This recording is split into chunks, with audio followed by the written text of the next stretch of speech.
now we're going to do a little bit of a wrap up in that's why I wrote wrap up in conic sections, and that's kind of recognizing what a conic section is going to be just by looking at the equations. So we had a lot of these messy equations, and I'm not even writing the whole equation. I just want to give you some ideas here. How could you tell just kind of by looking at it? Is it a parabola, hyperbola, ellipse, circle? What is it? So here's the thing. If I have an x squared and a y squared, they're both squared, but they don't have the same coefficients, that means ellipse. Here also, I see I have an x squared and a y squared, that's an ellipse. They're not the same coefficients. Here I have an x squared and a y squared, but they both have the same coefficient. They're both 5, so this is going to be a circle. Now, here I have an x squared and I have a minus y squared. If I have an x squared and then I have a minus y squared, no matter whether the coefficients are the same or not, this is automatically going to be a hyperbola. Similarly, if I had a positive x squared and a negative y squared, it's going to be a hyperbola. And whether it's going to be a vertical hyperbola or horizontal hyperbola, it depends on which is positive and which is negative. But if I have a positive x squared and a positive y squared, it doesn't matter if they have the same coefficient, different coefficient, doesn't matter.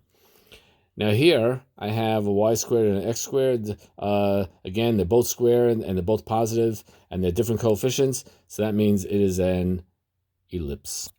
Over here, now here, if you notice, I have an x squared, but there's no y squared, it's just a plain y. Whenever you have one variable is squared and the other one is not squared, that is always going to be a parabola. And this example down here also, the x is not squared, but the y is squared. It doesn't matter, positive, negative, none of that matters. If one is square and the other one is not square, then it is a parabola. Then we have a parabola.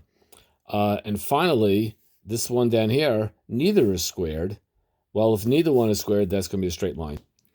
I'm going to make up a few more examples, and let's see if you can identify, is it a parabola, a circle, ellipse, so on and so forth. I want you to look at these 3 new examples on the bottom, and I want you to figure out, pause the video and figure out what they are. Okay, so here are the answers, and let's see why. This is hyperbola because the x and the y are both squared, but one is positive and one is negative. That's automatically hyperbola.